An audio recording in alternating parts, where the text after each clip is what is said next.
Hello, and welcome back to the Cognitive Revolution. A couple quick notes before getting started today. First, if you're interested in a career in AI alignment and security, you should know that MATS will soon be opening applications for their Summer 2026 program. MATS is a 12-week research program focused on AI safety, featuring world-class mentors from Anthropic, DeepMind, OpenAI, the UK's AI Safety Institute, and more. 80% of MATS alumni now work in AI safety, and I've heard so many great reviews of the program that I personally donated to MATS as part of my year-end donations last year. Applications open December 16th and close January 18th, so you've got some time, but don't delay. Visit matsprogram.org/S26-TCR for more information. That's matsprogram.org, or see our link in the show notes. Second, to end 2025, or perhaps to begin 2026, I'm planning another AMA episode. Last year, we got a ton of great listener questions. This year, I will again invite your questions, but I'll also be asking ChatGPT and Claude to mine their memories of our interactions to come up with some questions of their own. Submit questions at the link in the show notes, or feel free to DM me, and let's see if humans can ask better questions than AIs for a little while longer, at least. With that, today I'm excited to share a special crossover episode from the Doom Debates podcast, hosted by Liron Shapira. The occasion for this debate is a recent statement organized by the Future of Life Institute, which calls for a ban on the development of superintelligence, described as an AI system that, quote, can significantly outperform all humans on essentially all cognitive tasks, end quote, unless and until there is broad scientific consensus that it can be developed safely, and there is strong public buy-in for doing so. On one side, we have Max Tegmark, president of the Future of Life Institute, which organized the statement, and MIT professor who's pivoted his research group to focus on AI, with some outstanding results, including a paper on training models for mechanistic interpretability called Seeing is Believing, which we featured in 2023. On the other side, we have Dean Ball, frequent guest on the show, previously AI advisor at the White House, and famously the primary author of America's AI Action Plan. To put my own cards on the table, I did sign the statement, because I do oppose a rush to superintelligence, especially via recursive self-improvement, as seems to be roughly the current plan at multiple top AI labs. Of course, at the same time, I am more passionate than ever about AI doctors, and you'll hear a similar form of techno-enthusiasm from Max. He's excited about AlphaFold, self-driving cars, and all sorts of controllable AI tools. Just not a fully general and autonomous digital species, quite literally designed to replace us, which might lead to a potentially irrecoverable disaster. It's that sense of impending disaster that motivates Liron to make Doom Debates, and in my opinion, one of the most interesting parts of this debate was when he asked Dean for his P-Doom. Dean said 0.01%. An answer he later wrote on Twitter was made up on the spot, because he considers the concept of P-Doom to be fundamentally unserious. On this point, I have to say, much like the concept of pornography, which Max briefly invokes in the conversation, I feel strongly that the concept of doom is meaningful. And given what we're hearing from the Turing Award-winning fathers of deep learning, who also signed this petition, I can't see any argument getting me to reduce my own P-Doom below 1%. At the same time, Dean does make many strong points in this conversation as well. As someone who values bottom-up experimentation and innovation, and who believes that patients should have a right to try potentially life-saving medicines, I definitely don't love the idea of an FDA-like regulator for AI. If that were the best we could do, I might hold my nose and go for it. But the fact that this is the go-to analogy does, from my perspective, support Dean's point that it won't be easy to convert the high-level petition statement to actual effective policy. And similarly, while I of course reject the idea that basic AI regulation means conceding the AI race to China, and it should be noted that the CEO of Chinese AI lab Zhipu AI, the subject of our last crosspost, also signed the petition as well, I still have to admit that a real unilateral ban does pose competitive risks that aren't easily hand-waved away. The bottom line for me is that while no one has the clarity they'd need on what superintelligence will look like or how it will be created to craft perfect policy language today, I do believe that a race to superintelligence is a bad idea, And I'm glad to have done my part to help create common knowledge that many well-informed people do in fact feel this way. Finally, before getting started, I want to give credit to Liron on Doom Debates. I generally don't like debates as a format, but by getting such outstanding guests as Max and Dean to focus in on what is very plausibly the most important question of our time, that is, how likely is it that advanced AI will in fact go catastrophically wrong? Liron is making the format work, and I definitely encourage everyone to subscribe. For now, I hope you enjoy this debate on the wisdom of building or banning superintelligence with Max Tegmark and Dean Ball from Doom Debates, hosted by Liron Shapira. I would argue that artificial superintelligence is vastly more powerful in terms of the downside than hydrogen bombs would ever be. So if you think of it as actually a new species which is in every way more capable than us, there's absolutely no guarantee that it's going to work out great for us. If we treat AI like we treat any other industry, we would then have safety standards. Here are the things you have to demonstrate to the FDA for AI or whatever. I think the fundamental thing to think about here is really assumptions. There are many worlds in which humans can thrive amid things that are better than them at various kinds of intellectual tasks. And I just have very serious issues with the idea we're just going to be able to pass a new regulatory regime and everything's going to go fine and there will be no side effects. And these analogies of FDA to AI are not really very good. It's not to say that I don't think we need something like an FDA. But then I'm confused by why you don't think we should have the same for AI. So what's the difference between AI on one hand? Let me make an uninterrupted point for a few minutes. If you don't mind. Okay. I think that there will be tons of side effects, and I think that we will stave off a lot of wonderful possibilities for the future. Maybe the real crux of disagreement is your mainline scenario. And so let me ask both of you this question. What is your P-Doom? If we go ahead and continue having nothing like the FDA for AI, yeah, I would think it's definitely...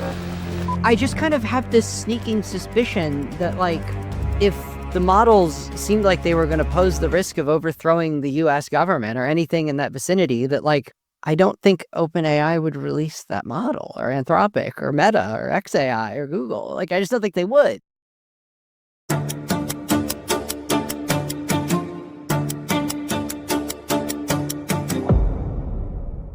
Welcome to Doom Debates.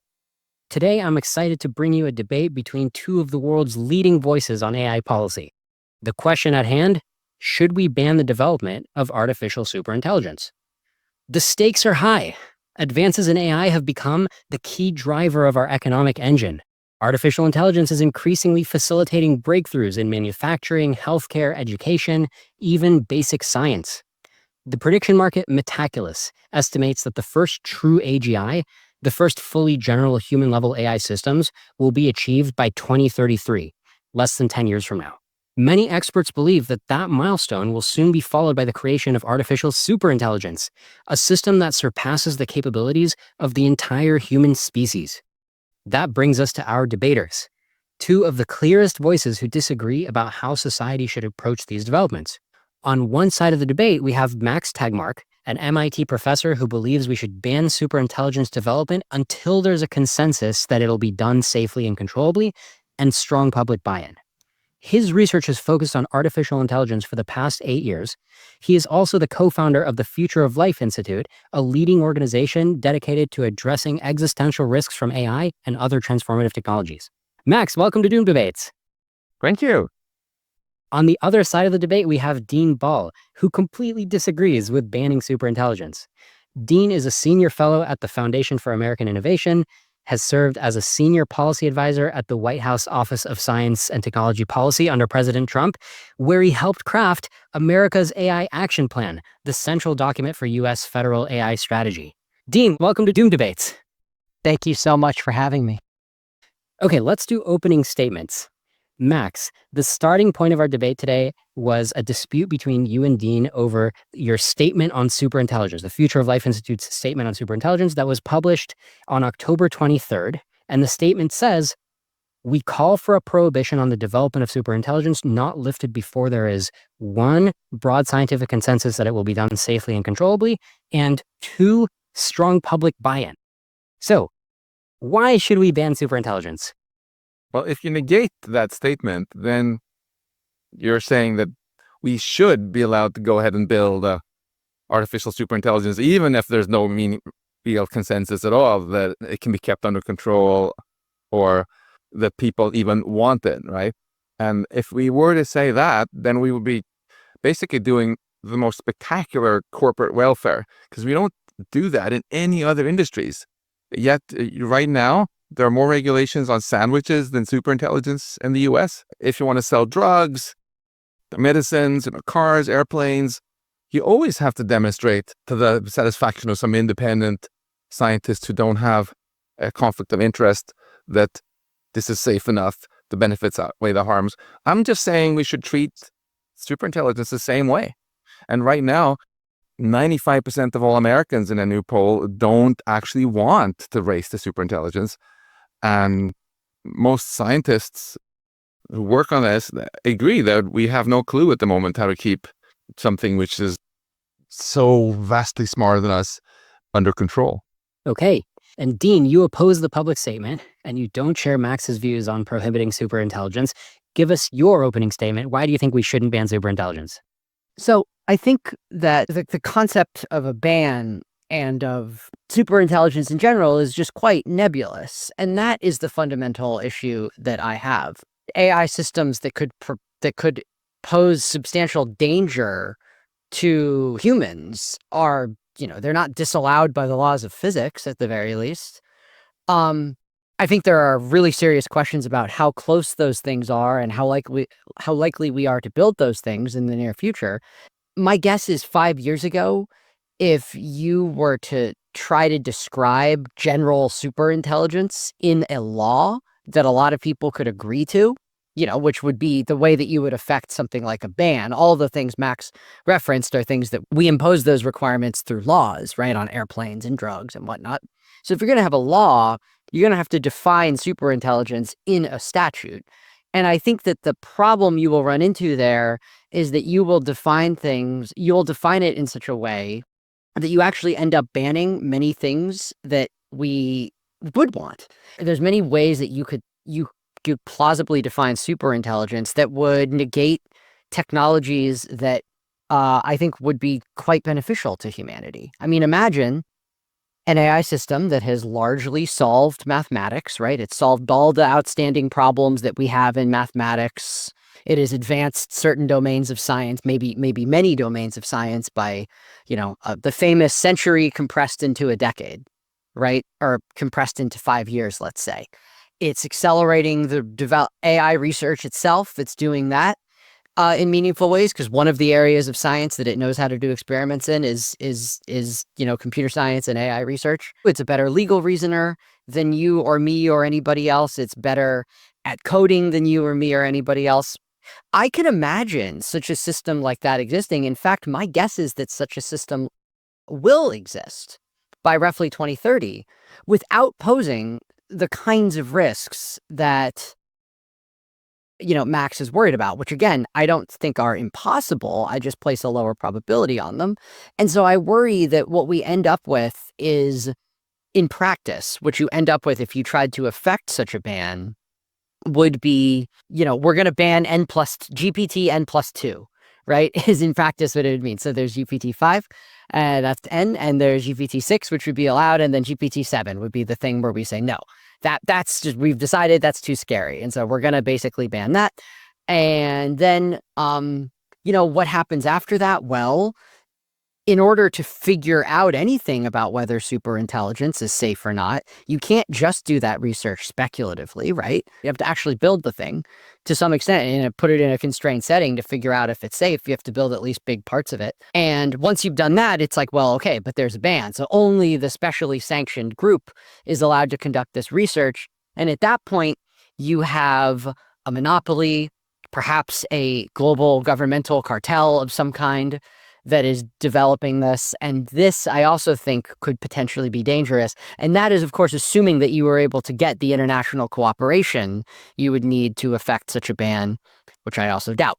So that would be my comprehensive statement. Hey, we'll continue our interview in a moment after a word from our sponsors.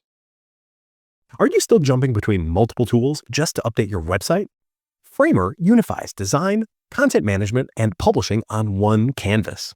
No handoffs, no hassle, just everything you need to design and publish in one place. Framer already built the fastest way to publish beautiful, production-ready websites, and it's now redefining how we design for the web. With the recent launch of Design Pages, a free canvas-based design tool, Framer is more than a site builder. It's a true all-in-one design platform. From social assets, to campaign visuals, to vectors and icons, all the way to a live site. Framer is where ideas go live, start to finish. And now they've added a Framer AI layer to make it all faster and easier than ever. With Wireframer, you can skip the blank canvas and get a responsive page with structure and starter content ready to edit. With Workshop, you can create new visual effects, cookie banners, tabs, and more. No coding needed. And with AI plugins, you can connect top models from OpenAI, Anthropic, and Google to generate images, rewrite text, generate alt text, and more. Ready to design, iterate, and publish all in one tool? Start creating for free at framer.com/design and use code COGNITIVE for a free month of Framer Pro.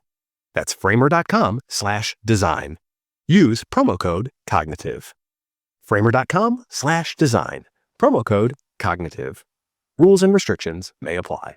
If you're finding value in the cognitive revolution, I think you'd also enjoy Agents of Scale, a new podcast about AI transformation hosted by Zapier CEO Wade Foster.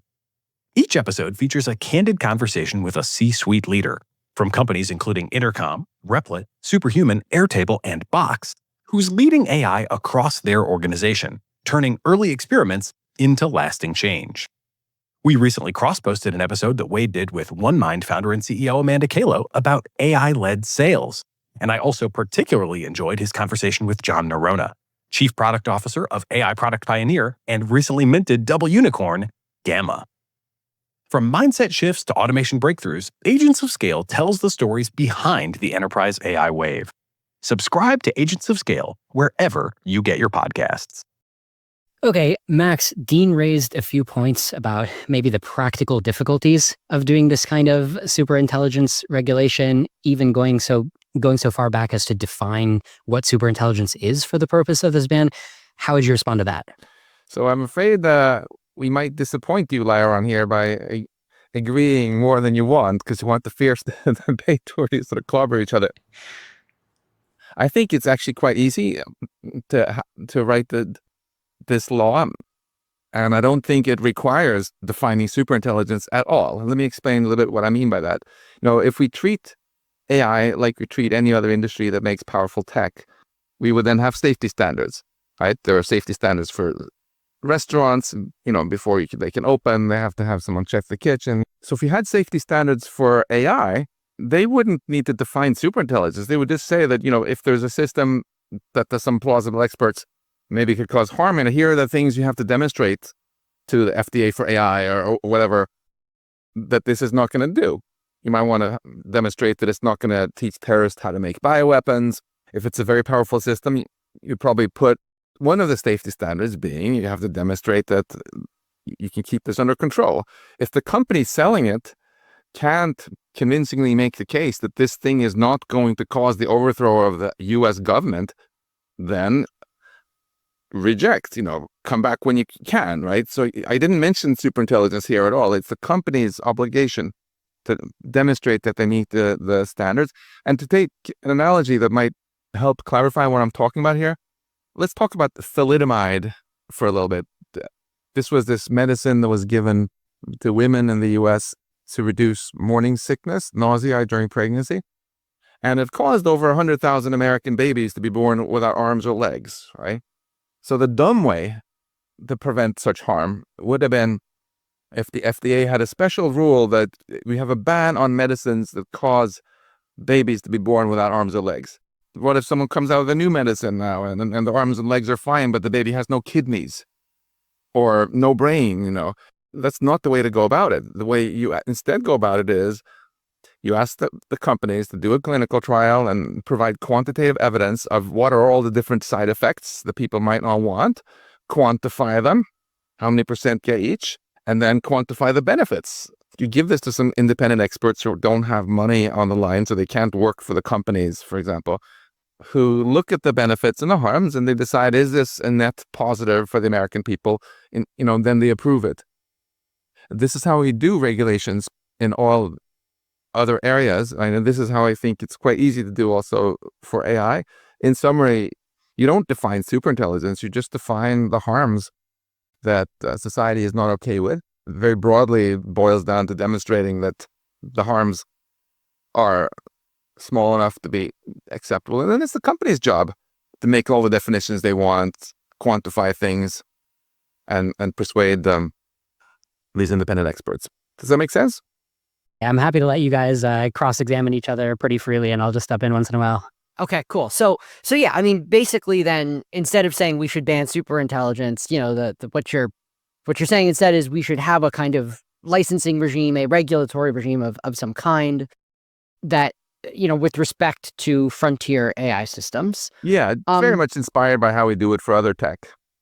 Yeah. So I'd say a couple of things about that. First of all, most preemptive sort of regulatory regimes that I'm aware of, they don't generally require you to prove. I mean, you can't prove a negative, right? So you couldn't prove the FAA, the Federal Aviation Administration, doesn't require you to prove that your plane won't crash. It requires you to make affirmative statements about really not the plane itself, really like many subsystems of the plane, right? So like the turbines of this jet engine have XYZ chemistry, which conforms to XYZ technical standard, which, blah, blah, blah, blah, blah, right? And in fact, the way that a lot of times that ends up working is like there are layers and layers and layers of regulations. So, the plane maker has to buy jet engines that are only from people that conform to certain standards. And those standards have to do oftentimes not just with like the object level properties of the component in question, but also of things like how does information flow through the business, flow through this company, right? There's all sorts of things like that, right? In other words, if you're like a turbine manufacturer if you make turbine blades for jet engines, you are probably subject to implicit and explicit regulations that have to do with like risk management inside of your company and like who is the designated risk officer and all these sorts of things, right? But the point is that you have to make. If I can just jump in, I agree with everything you said here. What the companies need to demonstrate in the safety case is the high level thing. The government wants to know how many flight hours on average do you have until a failure and so on. So it's the companies can solve that whatever way they want, right? It's in the interest of the companies to not use flaky manufacturers, to have good procedures and have people study crack formation, the physics of it and so on. And then they'll switch to another alloy if that works better. It's the same for medicines. The government doesn't come in and micromanage, oh, this chemical is allowed, this ingredient is not allowed.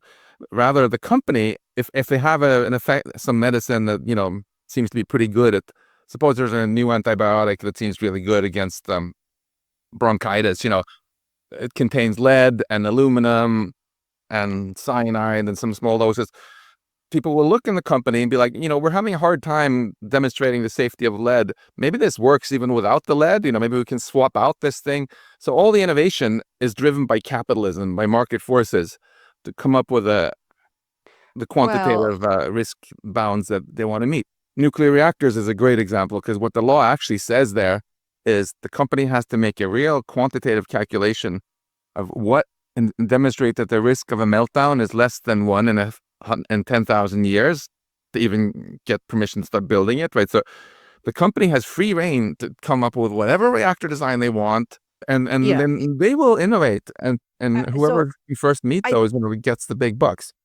I think it's considerably more complicated. I mean, in principle, that's true, but practice is considerably more complicated than that because, there are all sorts of things that there's what's called soft law, right? Which is like guidelines and all these other things that push people in certain technological directions and away from others. But that's actually not even my point. My point is that at the end of the day, you have to be able to make in order to have a regulatory system like this, you have to be able to make affirmative statements about safety.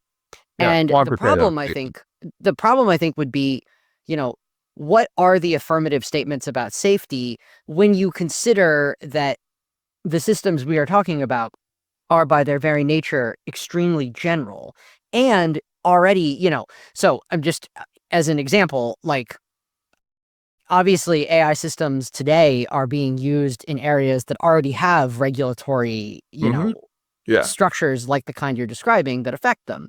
So you have to like this regulator would either have to be so general and have such a broad projection of authority, or it would have to be really, really narrow. And I kind of doubt that it would end up being really narrow in the context of democratic politics, because the issue that you'll have is like there's going to be more than just, X risk type issues.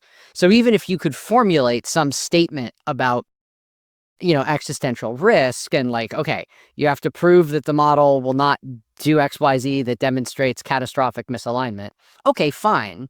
But I would say in practice, you're likely to end up with a situation where, for example, the model cannot result in job loss would So be a really good example of this.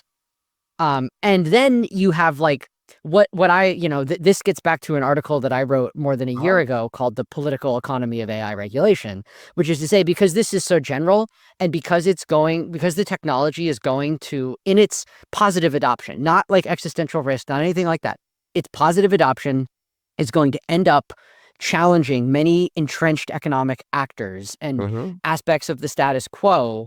And when those people, if a regulatory regime of the kind you are describing exists, then those people are going to be able to use it as a cudgel to prevent technological change that I think we would all agree, well, not all as in all people, but probably the three people on this discussion would probably agree is like good for the So world. I will push back in a bit on this idea that it's so hard to get started on this, but I'd love to just give you a chance first to answer just a very simple question. Do you think it's reasonable to have zero safety standards on AI right now? Do you think it's reasonable that there should be less regulations on superintelligence and sandwiches now in 2025? Well, I mean, I certainly think we overregulate sandwiches in the which and just for the listener who doesn't have context, I think what Max is probably referring to is sandwiches served in restaurants, public health regulations and local public, all sorts of things like this, right? And that's true. Like there are probably ways in which we do overregulate those things, and probably many other ways in which we don't. I would say that generally speaking, in America, we succeed when we regulate at the level of like the restaurant that serves the sandwich has many computers in it, probably. It probably uses computers in many different ways, including to get the ham and the bread that brought the sandwich to us. And like those, we don't like regulate those computers with respect to their conveyance of ham to the restaurant, right? Like we just treat them as general purpose technologies that can do lots of different things. Right, but if you go to that sandwich shop and you notice that across the street from it is OpenAI or Anthropic or Google DeepMind or XAI, if Yeah. they had developed superintelligence this year, which I think is highly unlikely, but suppose they did, Mm-hmm. then they would be legally allowed to just release it into the world without breaking any law, because there are no safety standards they have to meet. Do you feel that that's at all reasonable? Well, so I mean, I wouldn't quite say. First of all, yeah, fundamentally, I think like you should be able to develop new technology and release it, so long as you're not behaving with reckless disregard for, or gross negligence.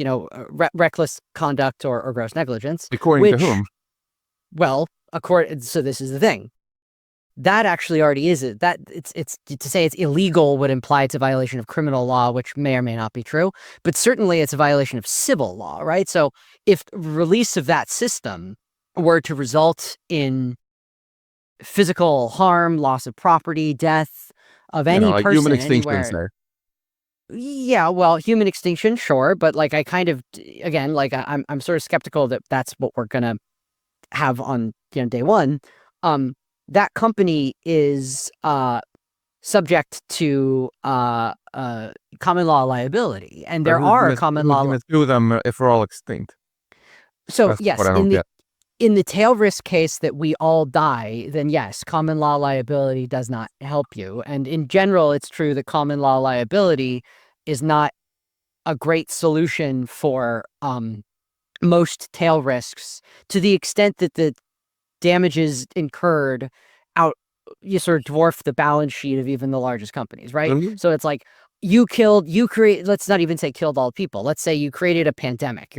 Someone made a pandemic with your model, and we've decided that was reckless misconduct for which OpenAI, the creator of the AI model, bears some form of liability. Well, that's a lawsuit you can bring against them.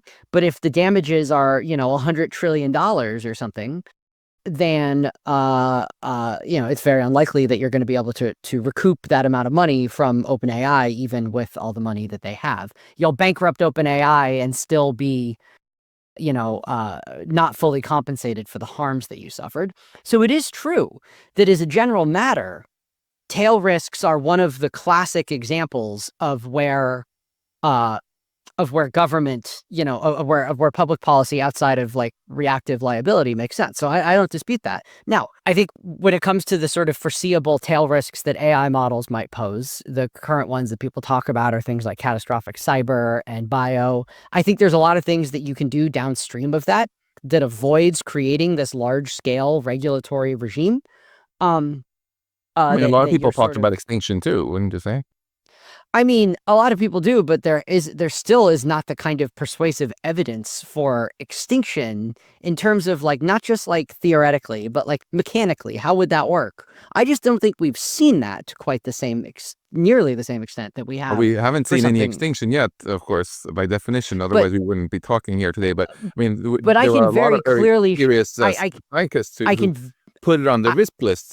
So I'm just thinking it's interesting what you mentioned there about the pandemic example, because I think it's quite relevant. As you know, it's very controversial right now whether COVID-19 was actually the result of gain of function research yes. funded by the U.S. government and Peter Daszak or not.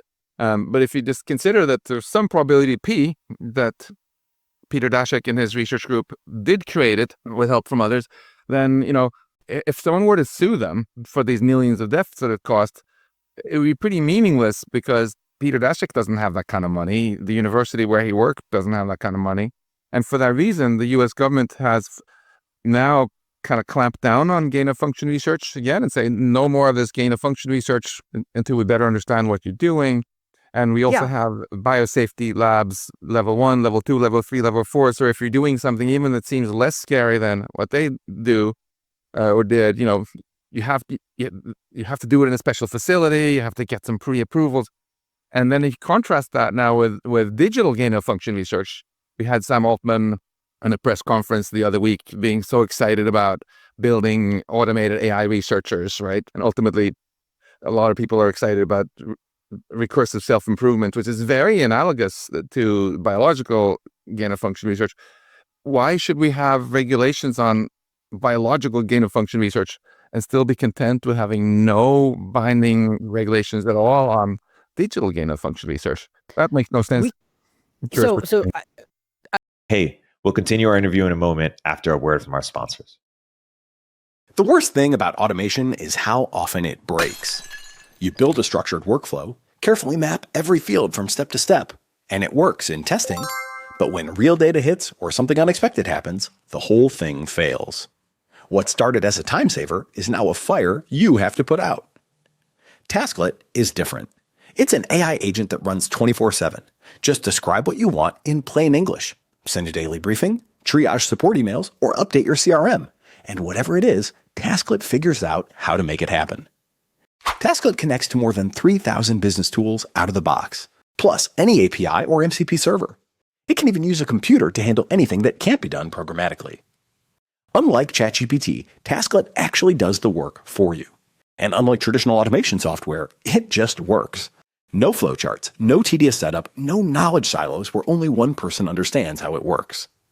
Listen to my full interview with Tasklet founder and CEO Andrew Lee.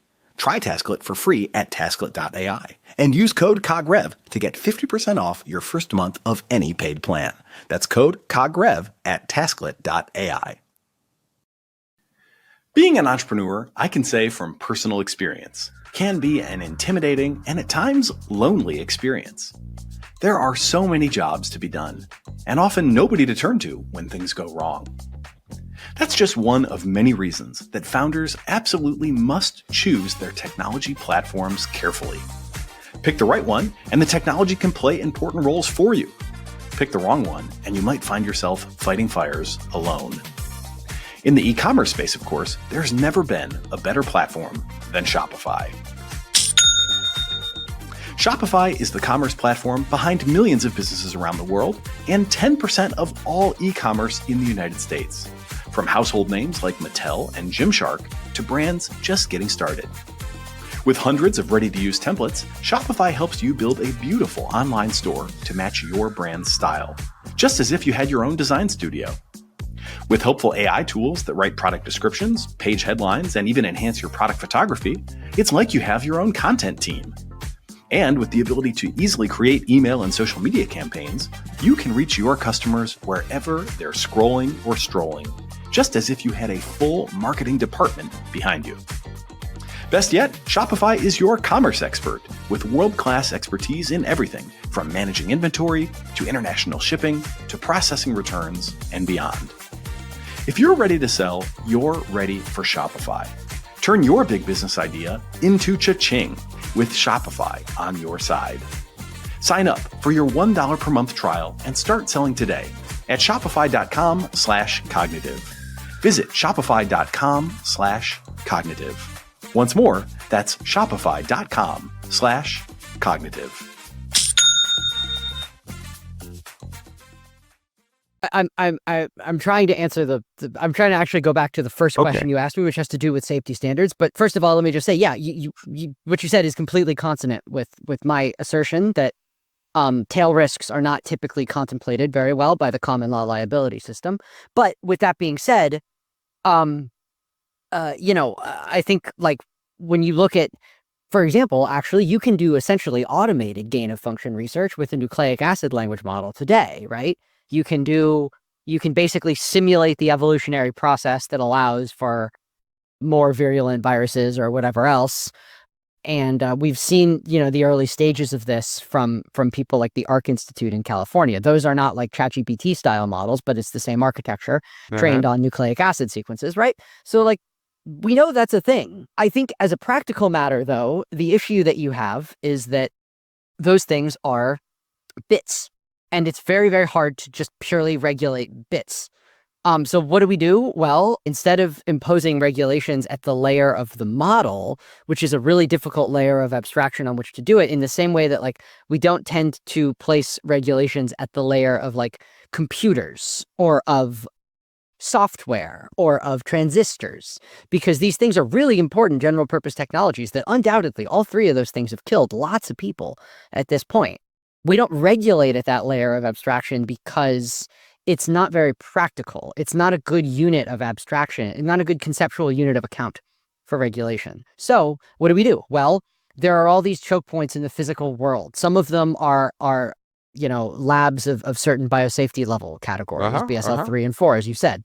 Some of it is at the layer of nucleic acid synthesis screening, which, basically you have to say, well, if you're going to order the creation of a certain kind of nucleic acid, we're going to, as a matter of policy, require that you screen that against some sort of methodology that allows us to test for whether or not you're trying to make a pathogen. And again, I worked on that policy, some of those policies when I was in the Trump administration. So these are all things that we do.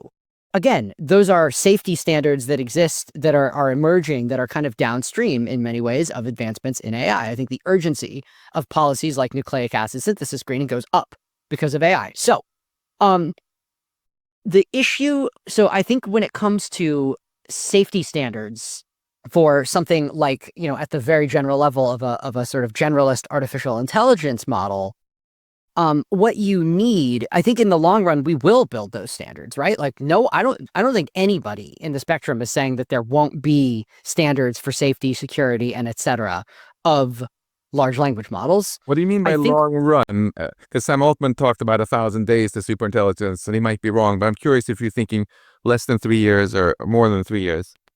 I'm thinking that it will happen gradually over the course of the next decade, or maybe even after more than superintelligence, maybe. After superintelligence, maybe, yes. But I think the broader point here is that this is traditionally the way that we kind of do things in the United States is that you build a technology, right? You gain experience in practice from with its utility, and you sort of diffuse it throughout the economy in this very complicated way. Sometimes there are demonstrated harms, and when there are demonstrated harms, the first thing we do is we deal with that through the liability system. And again, I would point Yeah. out that OpenAI, Google, and other companies have not copyright cases, but common law liability. You caused physical harm to me type of liability cases against them for chatbots, right? Yeah. And I think that at least some of those, the companies are likely to lose. I mean, they'll be determined by courts. And then gradually, over time, we codify around a set of standards that are shaped by experience, that are broadly agreed to by many different actors. And then eventually we codify those in the form of government standards. And eventually that becomes part of an international standards body, right? Nobody is disagreeing that is not a process in which we need to invest substantial time and money and energy. And in fact, I would say the Trump administration should get points in your book, because part of the reason that the administration renamed, it was called the AI Safety Institute by the Biden administration. They renamed it the Center for AI Standards and Innovation to reflect this reality that the ultimate goal of an organization like that is to produce technical standards. So you have to produce these, like it takes time to do, but when you actually have these things, they are coherent because they're formulated through experience. I think the problem is when you try to change the sequencing of that and try to come up with standards sort of without any experience and sitting in the ivory tower or the regulator's conference room, you, I think, have a tendency to create standards that are unrealistic and burdensome. Mm-hmm. I completely agree with you, Dean. It's great that the current administration is taking biosecurity more seriously, and I get a sense that they're also taking AI-assisted hacking more seriously. I completely agree with you also that this is how things have been done in the past. That technologies come up, that people invent the car, that a bunch of people die, and then gradually you mandate the seatbelt and traffic lights and speed limits and other things to make the product more safely. But I think it's important to remember that science has been getting progressively more powerful from the ancient times until now. And as a result, technology also keeps growing exponentially in its power, right? So at some point, the technology gets powerful enough that this old traditional strategy of just learning from mistakes goes from being a good strategy to being a bad one. I think it served us well for cars. It served us well for things like fire. We invented fire first. We didn't regulate it to death. It was later we decided to put fire codes in, have fire extinguishers in fire trucks and stuff like that. I would argue that nuclear weapons are already above this threshold. We don't want to just let everybody who wants to buy hydrogen bombs in supermarkets and then oopsie, that didn't go so well. We had the nuclear winter now and 99% of Americans starve to death. Let's regulate. For those things, it was very obvious to people that one mistake was one too many, and we already have a bunch of proactive laws about how to deal with hydrogen bombs. In fact, even despite all your work in the government, you are not allowed to buy your own hydrogen bomb, even though I would trust you with it. I know you're a nice guy. I'm not allowed to start doing plutonium research in my lab at MIT, even if I pinky promise that I'm going to be careful, just because one mistake there is just viewed by society as one too many, and they know I don't have enough cash to pay the liability if I get sued afterwards. And I would argue that artificial superintelligence is vastly more powerful than, in terms of the downside, than hydrogen bombs would ever be. There have been some pretty careful calculations recently showing that only about, in the worst case scenario, 99% of all Americans would die and starve to death if there's a global nuclear war with Russia. So there's still 3 million who survived. Whereas if we lose control of artificial superintelligence because somebody sloppily built a new robot species that just kind of took over, Mm-hmm. It really is game over in a way that nuclear war wouldn't be. So the way I see this is not that there's anything wrong with the traditional wisdom for how to regulate things. I think that's very appropriate for all tech sort of below a certain risk threshold. And we're very lucky with AI that so many of the great benefits we have are not particularly risky. AlphaFold, absolutely superhuman tool for folding proteins, great for drug discovery, autonomous vehicles that can save soon, I believe, over 1 million lives every year from this pointless road deaths. It's so much productivity that can be gained from building controllable AI tools. And those, it's, I think, very feasible to continue having the sort of liability system you're describing, the traditional way, learn from mistakes and then fix. It's only fringe stuff, like in particular artificial superintelligence, which is on the wrong side, I think, of that threshold, where right now there's not much upside, frankly, to sprint, in my opinion, to building superintelligence in 3 years. If we could do it safely in 20 years instead, we would be much better off just doing controllable tools until then. And that's why it irks me so much that I think people conflate these two things a lot. I'm not saying you do, but a lot of folks I've spoken to on the Hill do, I think, and think that the only choice we have is more AI or less AI, or go forward or stop. Whereas I see it instead, the development as being branching into two paths. Either we continue going very aggressively forward to build all these great tools, but just insisting that companies demonstrate to us that they are controllable tools, versus going all in on building superintelligence. I have to give you a compliment, Dean. Also, I was so pleasantly surprised when I read the action plan that it didn't mention the word superintelligence a single time, and not even AGI.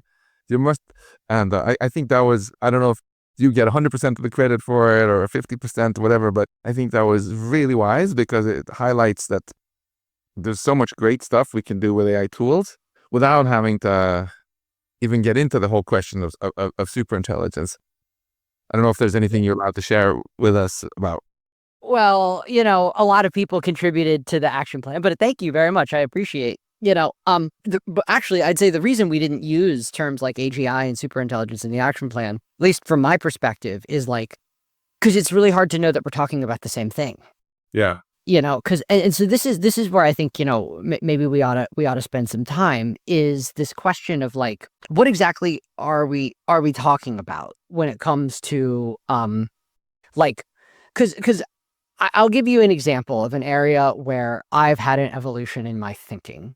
About 1.5 years, 2 years ago, I was opposed to this bill called SB 1047, which was a California state bill that had to do with, it was regulating models with respect to potential risks relating to extreme cyber events and bioterrorism and other sorts of bioweapon events that could cause up to more than $500 million in damage. Yeah. And at the time, the frontier model was things like GPT-4o, things like, Gemini 1.5, Claude 3.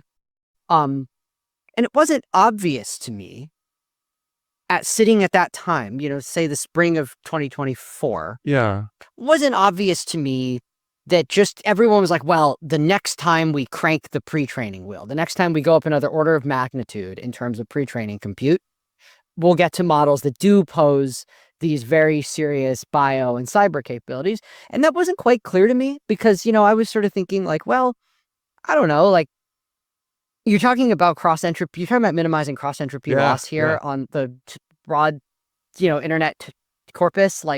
Is that really going to create something that can cause a bioweapon? And I said something, though. I said, if you showed me a model that had demonstrable system 2 reasoning, and that sort of led to the performance that I think it would, system 2 being deliberative, reflective reasoning, then I would change my mind about some of this stuff. And then, right around the time SB 1047 was vetoed, OpenAI released a model called O1, which did exactly this. It had this system 2 reasoning. And the performance on cyber, on mathematics, and on a lot of different areas of science, including biology, went way up.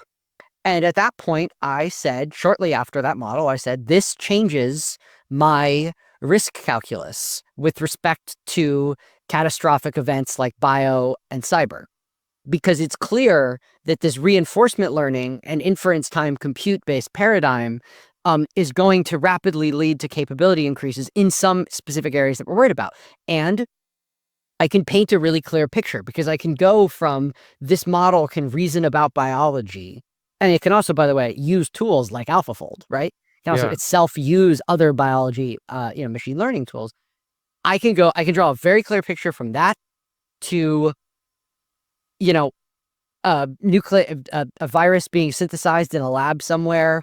The virus self-replicates, it infects one human host. Now, there's a lot of complexity there, right? It doesn't mean that that kind of thing is guaranteed to happen, but it means that if you're doing the expected value calculation and you're thinking about like, okay, plausibly the chances of this maybe causing a pandemic, even if the chances are still low, the chances just went up a big fraction. And so we're going to need some degree of targeted regulation to deal with this topic. And that is why I was supportive of SB 53, which in many ways was a somewhat more tailored version of SB 1047 that came a year later.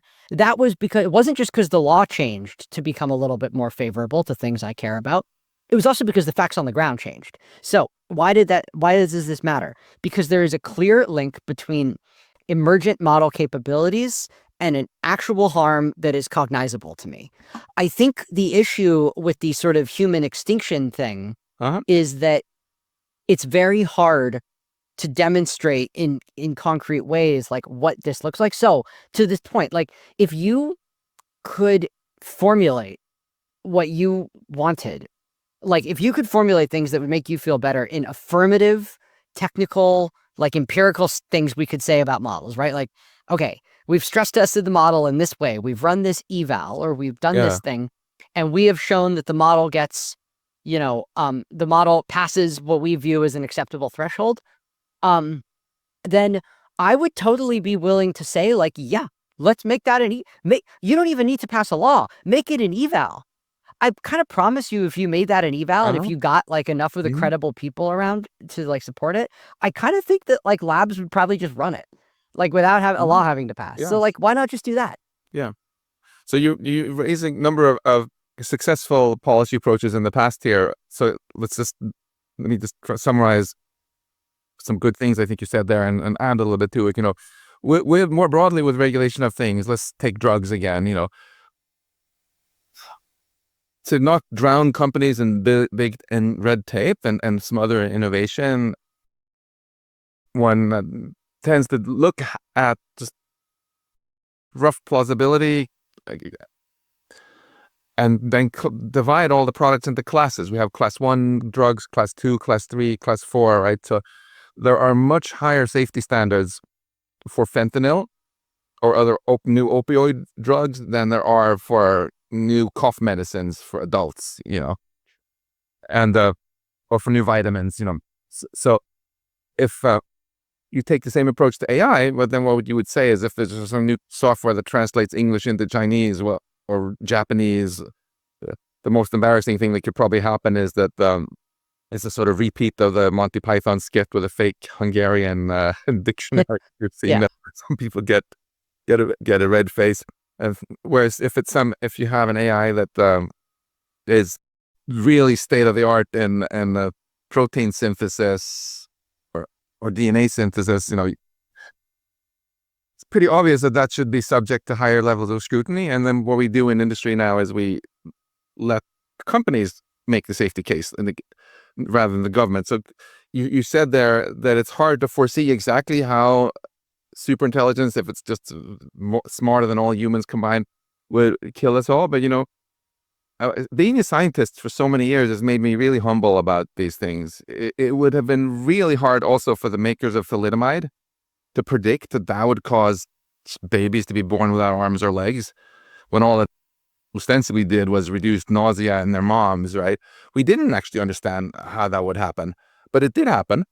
And because of that, it would have been pretty reasonable to just say, well, okay, we've noticed that there are a lot of things that can cause birth defects. We don't understand exactly how it works. So before we try it on all American mothers with no prescription, let's try it on a small number of mothers and then see what happens to their babies and then kind of go from there. So you shift the burden of proof away from politicians trying to having to articulate why this is going to be dangerous, and to the companies who just have to do some basic research to make the safety case, right? And I think, again, if we did this with AI today, if I had a magic wand and we created an FDA for AI, you would have class 1, class 2, class 3, class 4, or AI safety level 1, 2, 3, 4 systems, a little bit along the lines of what many AI companies have already in their voluntary commitments, right? And there would be very, very easy requirements for the ASL1 and so on. But for the higher level systems, the companies would have to do a lot more to quantify the safety case. And I think what would happen then is we would end up in a golden age of AI progress, where we would soon get flooded with all sorts of new medical treatments and amazing autonomous vehicles, great increases in productivity. And the one area that would get slowed down noticeably is precisely the race to build actual superintelligence, where I think nobody would be able to make a safety case yet. And I think that would be just fine. If we have to wait 20 years to get that done properly, it's way better than racing to it and bungling it and squandering everything. Liron, looked like you wanted to jump in. Honestly, you guys are doing such a great job. So I don't know how much value I could add, but just I'll give it a shot to orient the viewers. So yeah, you guys are talking about how to regulate these new AIs. Dean, in your case, like Max pointed out, when I read your AI policy document, the America's AI Action Plan, it doesn't really mention superintelligence. Do you think that is a wise way to go, to basically just not look at the possibility of superintelligence currently when making policy? Or do you think we should do anything to prepare for the possibility of superintelligence? Well, so, I should say, the action plan, it is in the sort of AI policy public world, is very heavily associated with me. But, of course, the action plan was written by many people within the government. And I was really just the sort of, I played a big role in it for sure, but, by no means the only one. It was not my unilateral product for sure. And I think one thing I would say there is I think that's part of the reason the action plan doesn't talk about superintelligence, is because it would be very hard to build, whereas my Substack does, from time to time talk about superintelligence, because it's very hard to build consensus among a document that has so many authors as to what we really mean. And this maybe gets into, again, it goes back to where my concerns are with laws and drafting and exactly what you mean and what you don't mean. I think about a model like GPT-7, this sort of ostensible GPT-7, and I think to myself, man, if this is a model that advances the frontiers of science in many different domains and solves a lot of different math problems that have flummoxed humans in some cases for centuries, is better at sort of legal reasoning and all these other things than coding, than any human, doesn't seem inherently dangerous to me. And also seems like how is that not super intelligent, right? It's not Bostrominian super intelligence, right? It's not that specific definition. But I guess my view is that concept of superintelligence was created quite a long time ago in the grand scheme of things, with respect to how fast AI advances. And it's not obvious to me. I think that concept of superintelligence was a really useful way of thinking about advanced AI systems. Bostrom wrote that book. He wrote the book Superintelligence in 2014, I want to say. 11 years ago. Yeah, so, Dario talks about this sometimes with respect to AGI, Dario Amodei, CEO of Anthropic, for the listener, where he's AGI 10 years ago was we're driving to Chicago. But then once you actually get closer to Chicago, it's okay, well, what neighborhood are we going to? What street? What's the house number? Et cetera, et cetera.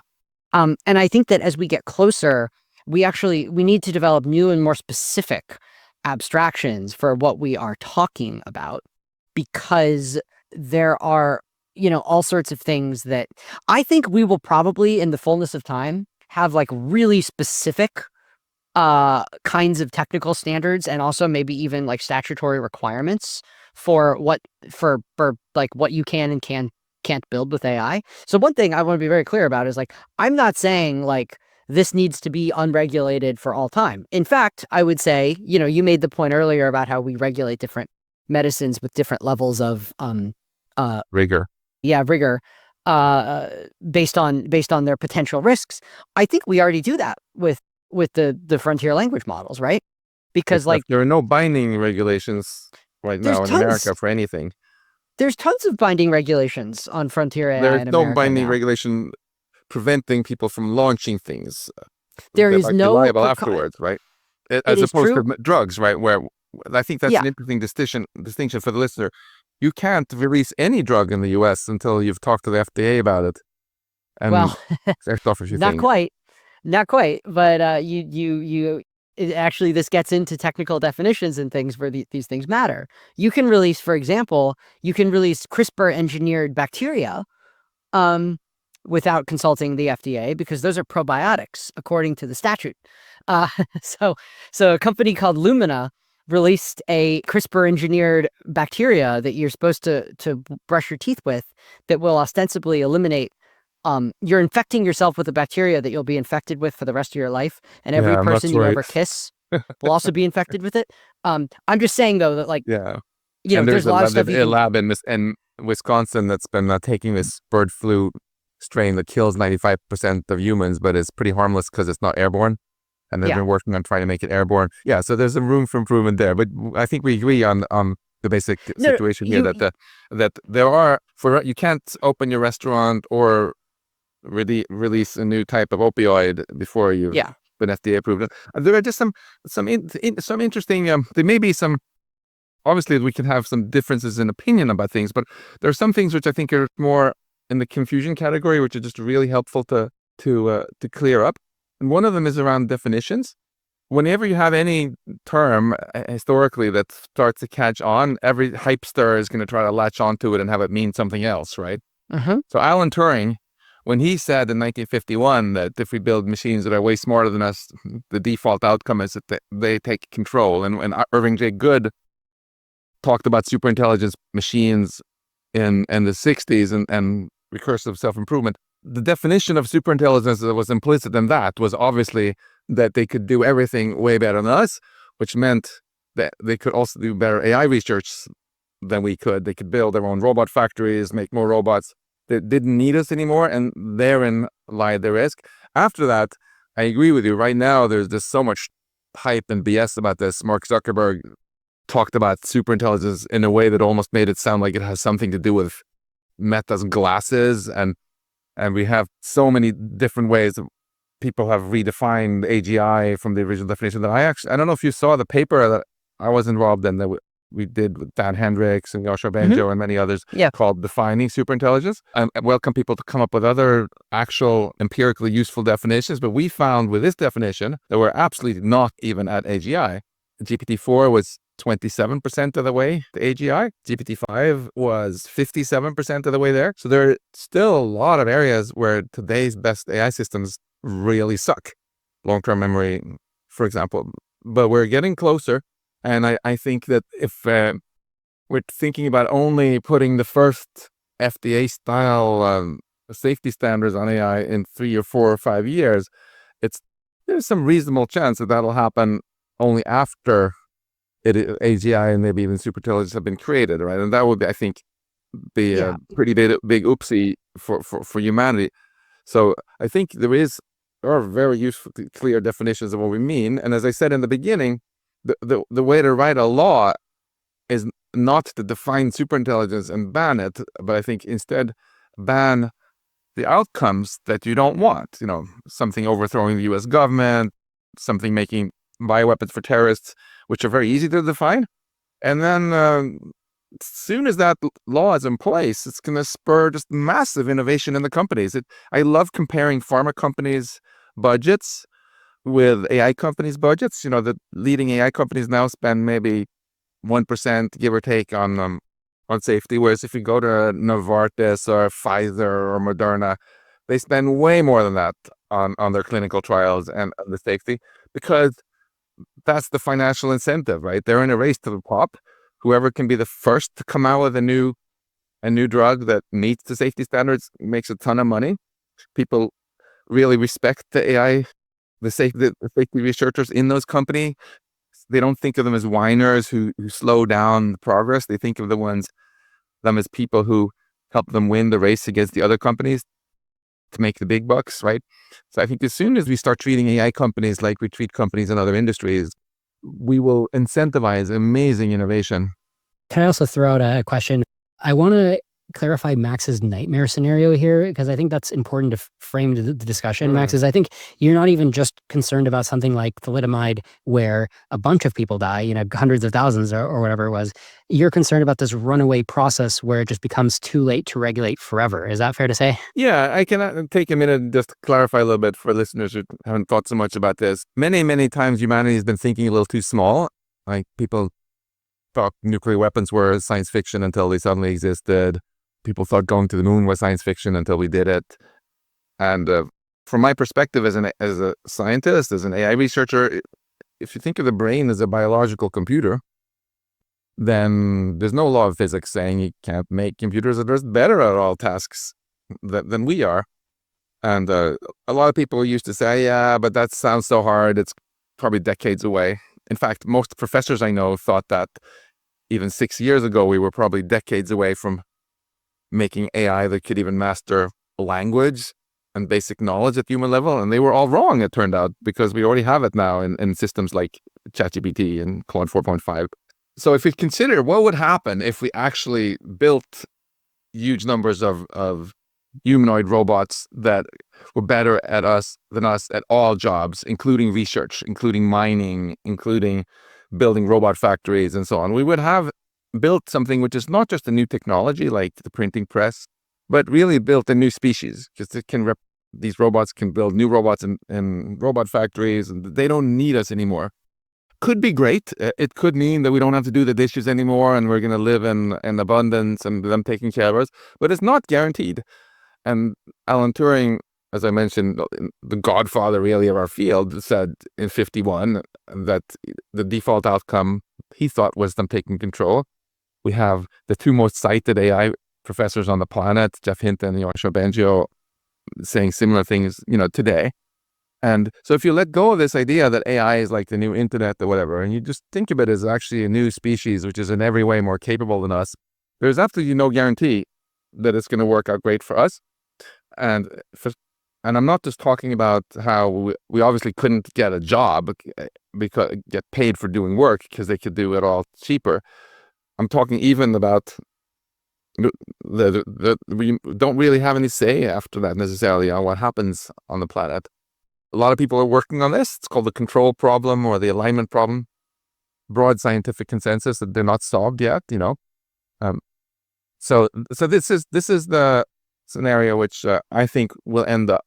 And if we just race as fast as possible to building these super intelligent machines, rather than instead focusing on the controllable tools that can cure cancer and do all the other great stuff, and then taking it nice and slow with the things that we don't yet know how to control. So, okay, there's a lot there that I think I can respond to. First of all, I think I would start just by pointing out that, you correctly observed that lots of people will take terms like superintelligence and redeploy them to mean completely different things. I would submit to you that maybe Sam Altman, when he talks about this be existing in 3 years, is maybe doing a bit of the same thing. Maybe. And so, like, there's plenty of hype out there. You can't talk out of both sides of your mouth. You can't say like, well, this happens, but also these people say they're going to build it tomorrow. You have to like pick one. But the other thing I would say that's like more serious is like, although yes, you were I wasn't talking about, I'm concerned about this regardless of, whether it happens in 3 years or 10 years. Me too. The key thing is just whether, I think right now we're closer to figuring out how to build superintelligence than we are figuring out how to control it. Okay. So I think the only way we fix that is simply by making sure no one is allowed to build it before it can be controlled. Okay, so let me just respond now. So you have a You are basically, the fundamental difference here is that I am saying the technology will be regulated in like a wide variety of different ways, which are fundamentally and mostly reactive, right? Doesn't mean that we won't pass laws. There's already laws that I've supported, which have to do with AI regulation, and I don't think impose substantial burdens on the development. I would also say the development of this technology is a national security priority. Agree. And it seems really hard to, it seems like a really big cost to impose something that we would self-consciously, slow ourselves down when others are not doing that. But I'm not even gonna, I think that's a valid point, but that's not even where I want to go. Okay. Instead, I feel like our crux is you kind of want this precautionary principle-based preemptive regulatory regime that would require some group of people to say affirmatively yes before you're allowed to do something. I want like it to build be done like we do it with superintelligence. pharma and every other industry. Yeah, which is what those are. I think that, it's really hard. I think that there are huge costs associated with a regulatory regime of that kind. I don't think the government could do it very well. I think it's very possible that by doing that in practice, as someone who has observed lots and lots of these regimes play out, I think it's very possible that by doing that in practice, you would actually end up not just being worse for safety, but being worse for innovation, but being worse for safety. Are you arguing we should close the FDA? Or did I misunderstand you? I mean, so I would say the FDA is an organization that is in need of deep, deep and profound reform, because one of the things that happens when you impose a top-down regulatory regime like this is you lock in all sorts of assumptions that you have about the world. So let's take the FDA as an example. Mm-hmm. The FDA... Before you give this answer, which I'm super interested in, it's very different saying the FDA needs to be reformed, less regulatory capture, etc., from saying it should be shut down. So are you saying that we're worse off having it than we would if we didn't have it at all? Or are you arguing simply for a better FDA? Well, let me just explain where I'm coming from here. Because I think that these analogies of FDA to AI are not really very good. And so it's not to say that I don't think we need something like an FDA. Okay. It's not that I don't think we need to test drugs before they go into people. But then I'm confused by why you don't think we should have the same for AI. So what's the difference between AI on one hand? Let me make an uninterrupted point for a few minutes, if you don't mind. Okay. So first of all, when it comes to the FDA, we have this huge problem right now with a lot of drugs, which is that what we have realized after several decades of modern science, as opposed to when the FDA was made 100 years ago, is that diseases are way more complicated than we thought they were. They're not really discrete things. And there's kind of no such thing as cancer, and there's kind of no such thing as Alzheimer's. They're much more complicated, sort of broader failures of very complex biological systems and circuits. And the issue that you run into with that is that you need highly personalized treatments for things in order to solve stuff, because your cancer is different from my cancer, is different from someone else's cancer. And the FDA's regulatory regime turns out to be entirely unsuited to deal with that, because it was based on this sort of industrial era assumption of diseases manifest themselves the same way over large populations of people. So what you want to do is you want to test it over a big population and sort of get average statistical results as opposed to safety results for one person.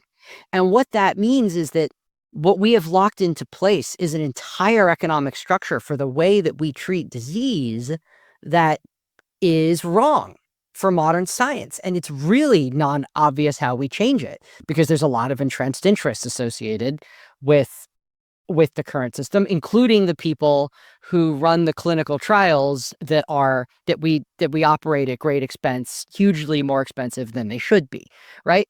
So that would be one of a huge number of examples of problems that can manifest themselves with top-down regulatory regimes of this kind. And so the idea that we need such a thing for AI, I'm not necessarily saying that I'm saying that doing that bears an enormous cost. It carries an enormous cost with it.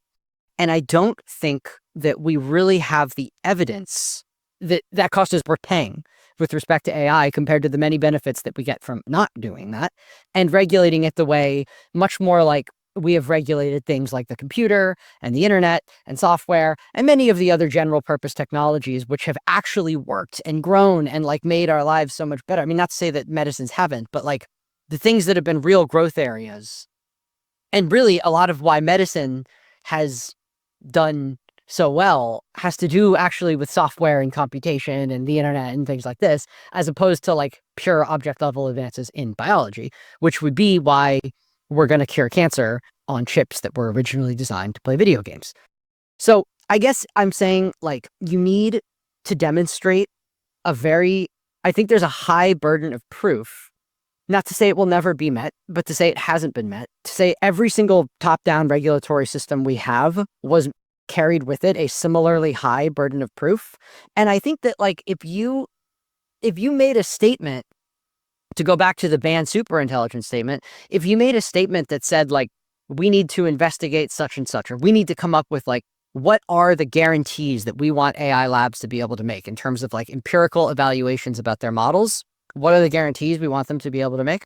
I don't know if I'd sign on to it. It would depend on the specifics, but certainly I would not have had the kind of visceral negative reaction that I did to the ban superintelligence statement. Cool. So a lot of good stuff in there. Let me pick out 3 things I'd like to respond to. One about regulation, one about perceived vagueness, and then one about national security that you brought up. Sure. So on the first one on regulation, it sounds like we're actually in agreement that even though you would like to see reforms on the FDA, you would not like restrictions on biotech to be completely eliminated. You would not want people to be able to do biosafety level 4 research to make that 95% lethal bird flu airborne, for example, just because it's cool, and people can sue them later.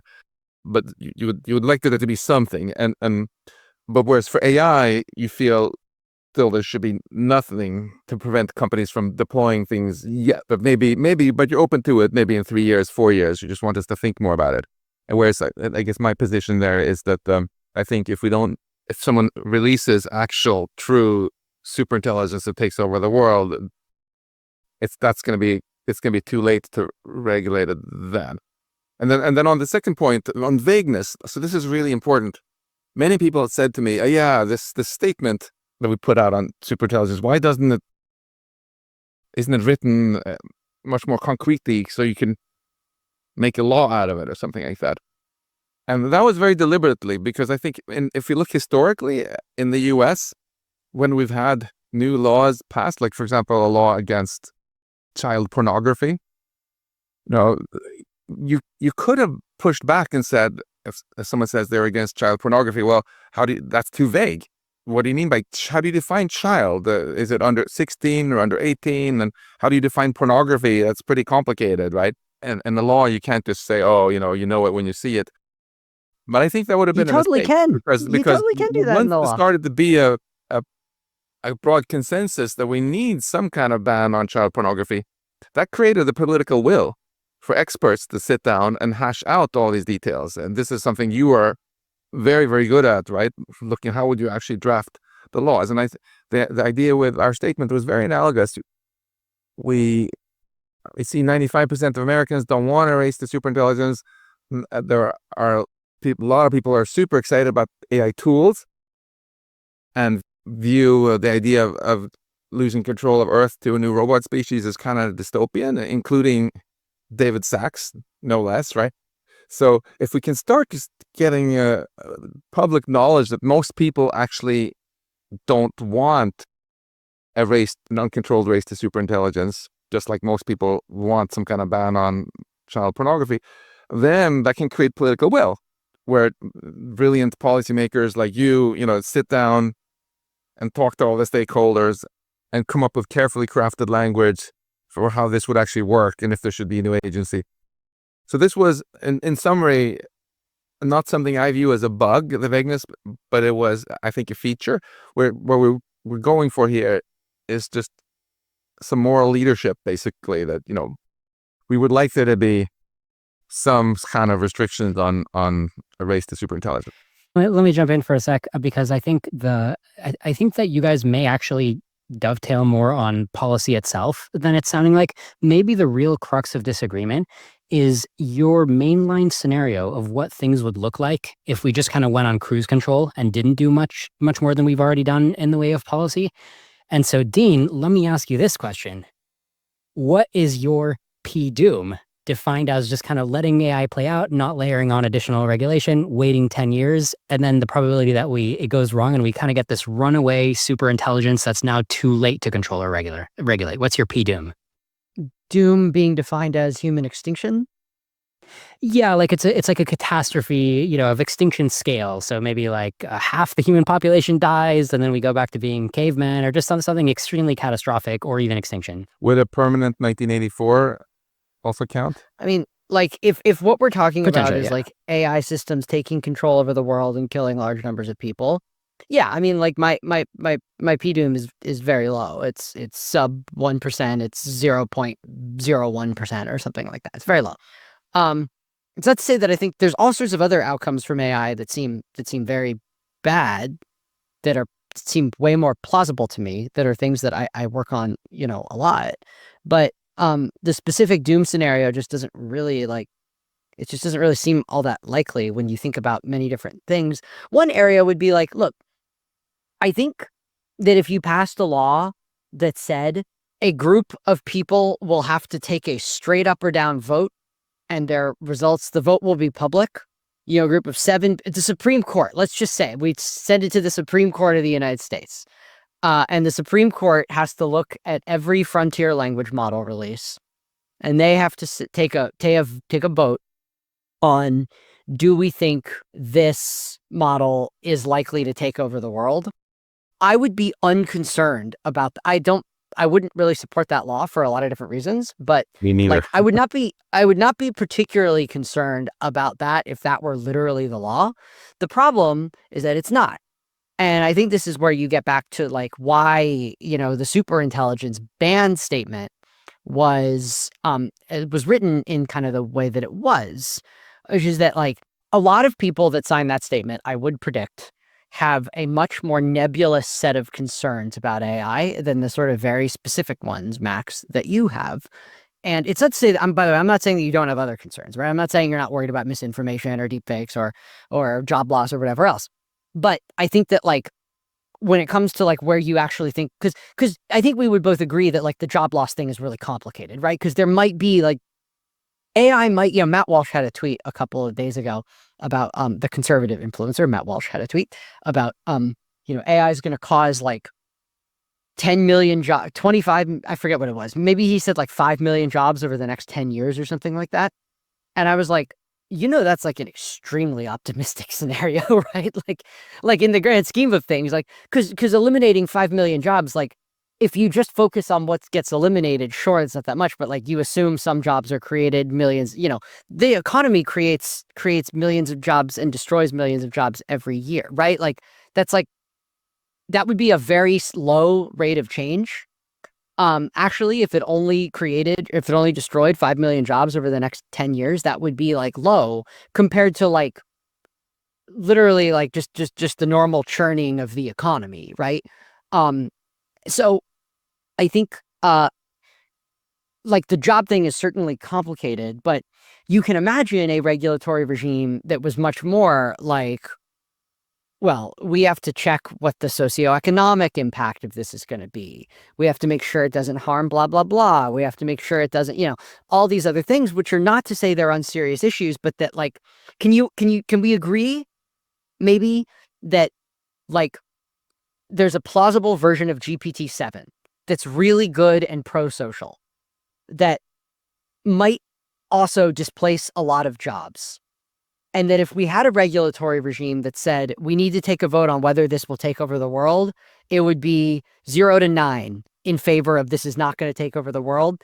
But if we had a regulatory regime that was staffed with like, union representatives and whatever else, like, various stakeholders, let's say, representative stakeholders, that group of people, if their task was, do you think that this will be good for the economy?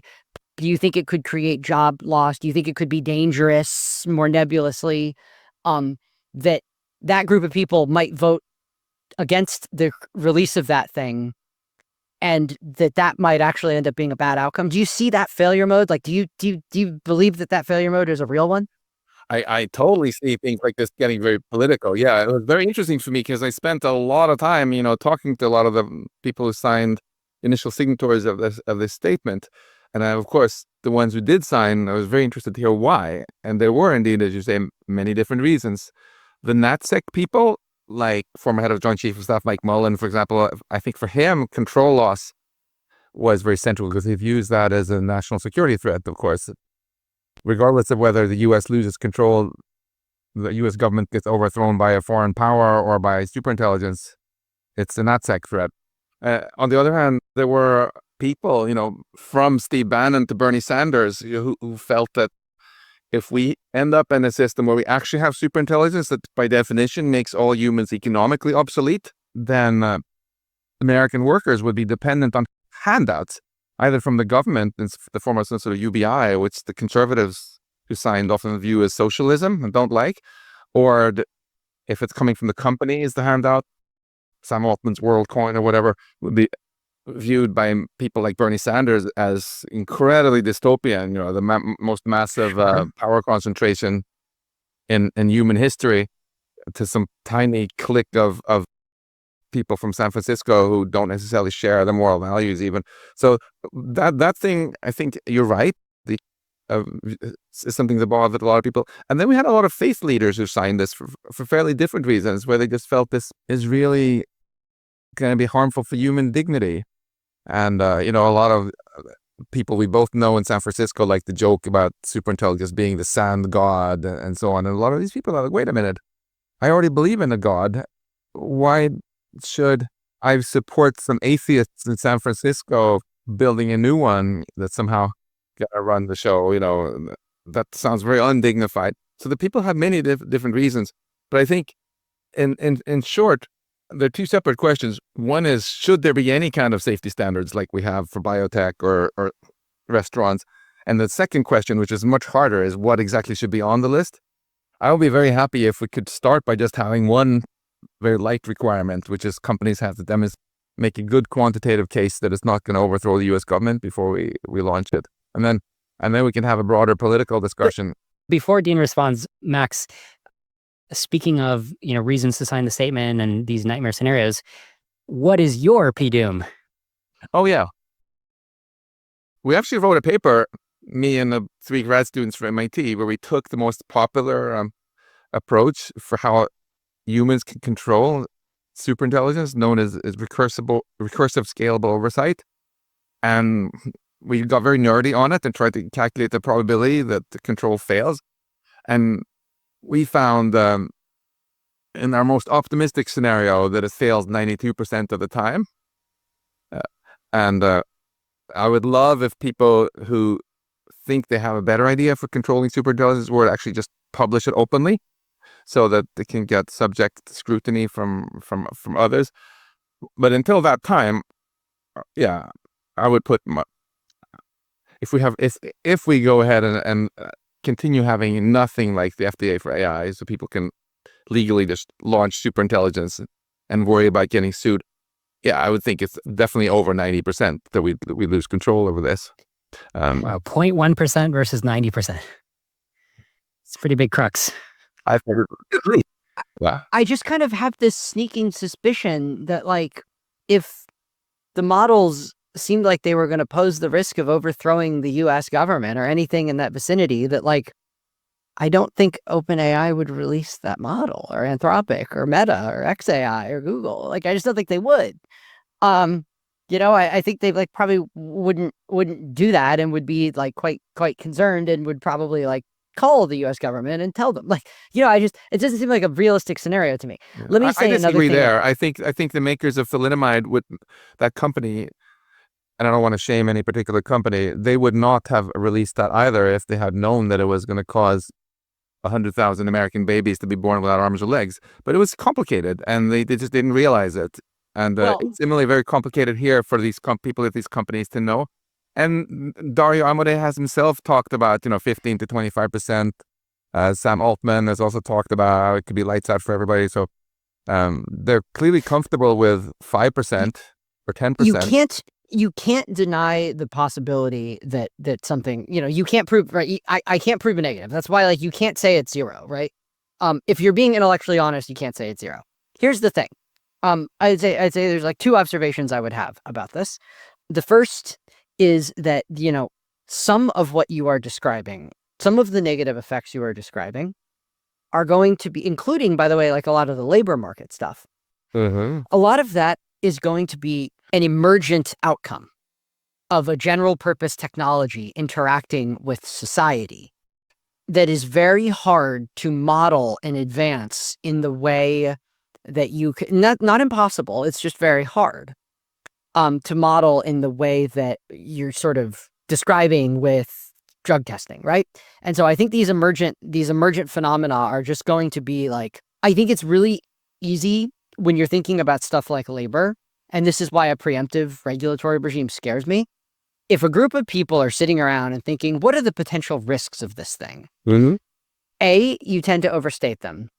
And B, the reason you tend to overstate them, and I hear this all the time when people talk about the impact of AI on society, they don't, an economist would say that they don't endogenize the impact, which is to say they model AI as an exogenous shock, like a meteor that's coming to society that's going to hit us. Mm-hmm. And that we will just remain completely in place and be like, oh my God, there's a meteor, and not do anything. The reality is that if 5 years ago, I showed you all the generative AI tools that exist today, Mm-hmm. just without anything about the society, I just said, this exists in 2025. You would be like, wow, I bet you blah, blah, blah, blah, blah. And you would say a bunch of stuff that would and I would too, say a bunch of stuff that would probably be wrong about the downsides of the technology as manifest. You would guess my God, their elections must be completely, over. Their media environment, their this and that. And in reality, there must be huge labor market dislocation. There must be no software engineers, right? There must be none. In reality, society is an adaptive, complex system itself that, just like the human body, has the ability to internalize many different things and is incredibly adaptive, and humans are quite ingenious. And so I think that's an easy thing to discount. The other point I want to make is about this recursive self-improvement thing, because this is another thing that gets to me sometimes.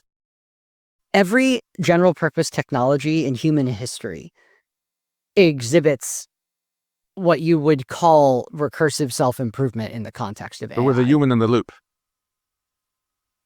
I mean, kind of, I don't know, we use, all I mean by that is you come into the Iron Age, and then you use iron to make more iron and better iron. And, we turn a mill that's got an iron hammer that you're using to manufacture more iron. And but there's still you use people computers. You use upgrading computers the to mill. make better computers, and you use blah to, this is a, you use oil to get more oil, electricity to get more electricity, right? Yeah. Every general purpose technology Agree. exhibits these kinds of recursive loops, because it's a general purpose technology. So one of the things that the general purpose technology does is make the general purpose technology better. That's very common throughout the history of technology.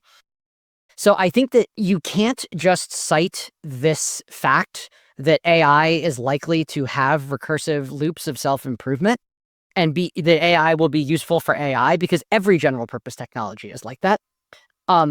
We don't disagree on anything here. Yeah.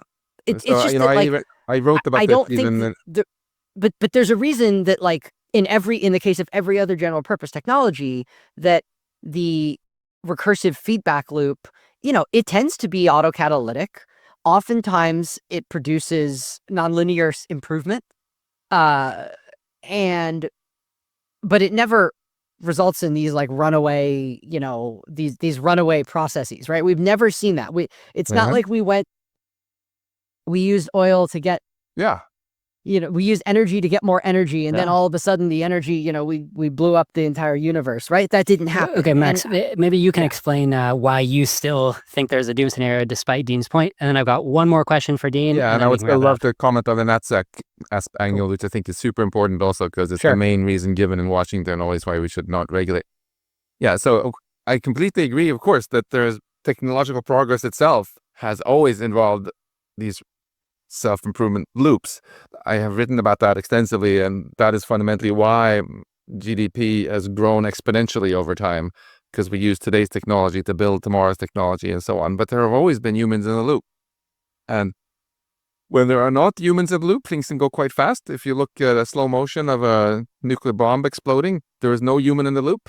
You get one uranium atom decaying, and then you get 2, and then 4, and then 8, and so on.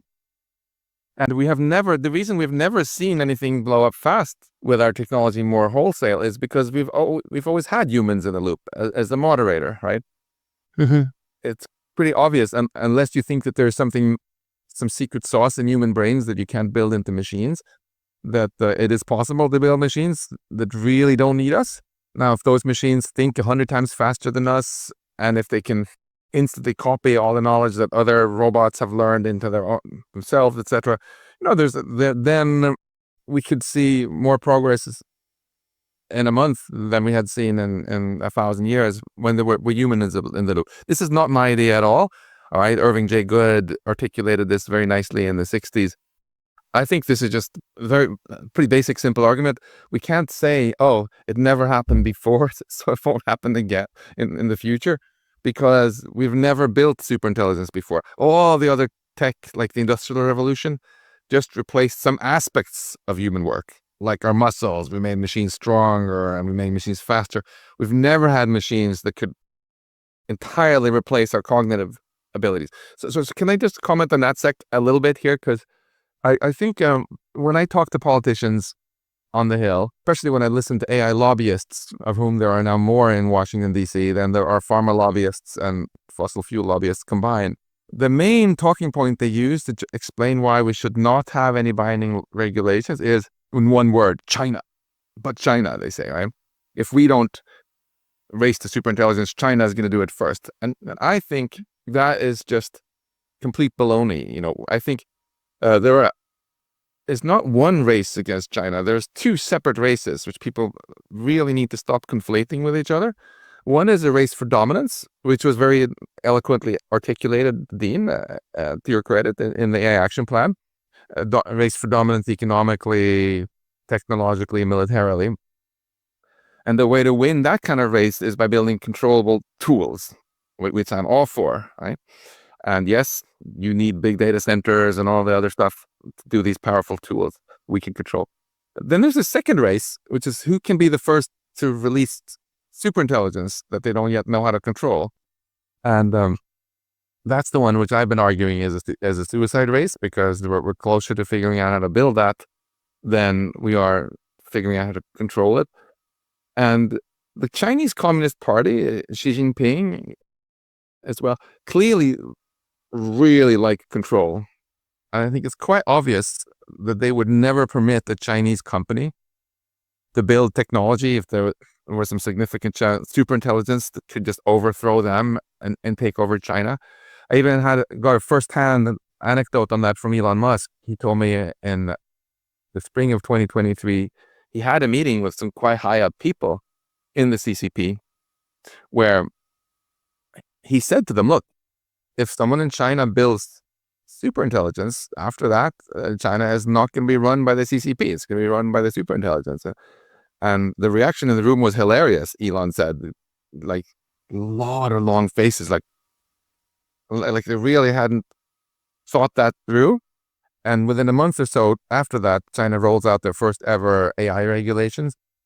I'm also quite confident that the Chinese have much more surveillance on DeepSeek and their other AI companies than the US government has on our companies, and have both the ability and the willingness to stop something that they think would be could cause them to lose control. So I think this is actually something which, the way I see this going, when I said P-Doom of over 90%, that was, Liron, to be clear, if we just don't do any regulation, right?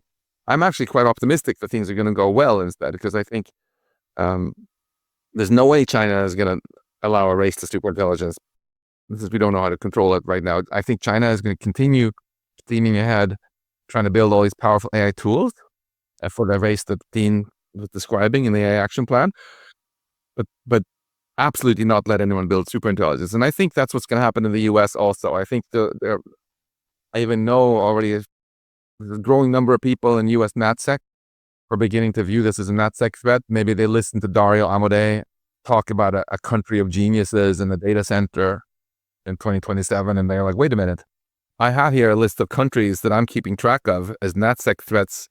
Did Dario just say the word country? No, maybe I should add that country to my watch list also. And then suddenly we end up in this really great situation where the US will also prevent anyone from building stuff that they don't know how to control. We'll have this race to who can build the best and most powerful and helpful tools. And that's the future I'm really excited about living in. Okay, Dean, let me just ask you the last question, and then you guys can make your closing statements. So Max has laid out his nightmare scenario, which is we don't regulate AI, and then it can go uncontrollable. It will have, recursive self-improvement or just more power than the human species, and it just doesn't go well. He's even said the probability could be up to 90% if we let this happen. At least 90%. At least 90%, okay. And then, Dean, you see that as a very low probability scenario, but you do have your own nightmare scenarios, which are on the side of regulating AI too much, right? If I understand correctly, your two nightmare scenarios are losing the AI race because your AI action plan focuses so much on winning the AI race. And you have another nightmare scenario, which is that some kind of overregulation could lead to like a tyranny situation, right? Just undermine democratic governance. So explain your nightmare scenarios. Well, I mean, certainly I think all manner of tyranny is possible with AI. And I worry quite a bit about that. I think I'd say fundamentally that what I worry about is so I'll start by saying that like AI is going to challenge the structure of like the nation state kind of no matter what. In the good scenario and the bad scenario, it challenges that in various ways, and it requires institutional evolution, conceivably revolution in certain places in the world. And so, like, buckle up, because that's coming no matter what. But there's a version of that institutional evolution that basically looks like what we get is we get a rentier state. We get a state that is run, think of the Middle Ages, right? We get a state that is run by a small number of people that control something. And, that thing is it's certainly a tool of violence, but they're not like quite legitimate in the way that we think of democratic legitimacy. And there's some sort of middle class of rent-seeking humans who have legal protections from that upper class. And then there is this large underclass of people that have very low practical agency, very low ability to really meaningfully contribute, and they're kind of, stuck in some sort of dystopia. That seems very likely to me. And I think there are many regulatory regimes that, including a licensing one, that make that outcome substantially likelier.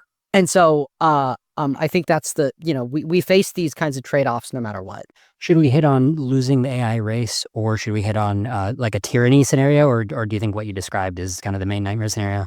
I mean, basically, yeah, what I certainly like losing, I don't really even know what losing the AI race to China means. Like, it's hard to know. Like, certainly, yeah, there's a world in which China becomes the dominant technological power and sets the standards and all that stuff. And that's a really bad world too, in many ways. But I'd say that's like a bad scenario. It's not my nightmare scenario. It's not like the worst possible thing I think that could happen, but it's definitely not a good thing. Okay, all right, we've covered a lot, so let's go to closing statements, starting with Max. All right, so we've talked a lot about doom here, and you've kept nudging us in that direction, Liron, because your brand here, the doom debates. But I'd like to end on an optimistic note. The real reason I'm so engaged with this topic is because I'm fundamentally quite optimistic person. I spent so much time playing with this guy, and I'm very excited about the potential for him to have an amazing future where he doesn't have to worry about dying of cancer. We can prosper like never before on Earth, and not just for an election cycle, but life could prosper in principle for billions of years, maybe even spread out into the cosmos. We've completely underestimated as a species, right, how much opportunity we have. And that's why I think it's so important that we don't squander all this greatness by making some hasty chess moves here and blowing it all. I think that there are two very clearly different paths that we're choosing between right now, and we have to make our mind up, I think, within the next year or two, probably. One of them is the pro-human future. America was founded to be a country run by the people for the people. So there was a real emphasis that America was supposed to be good for the people living in America. It was not founded to be good for the machines of America. That was not the idea here.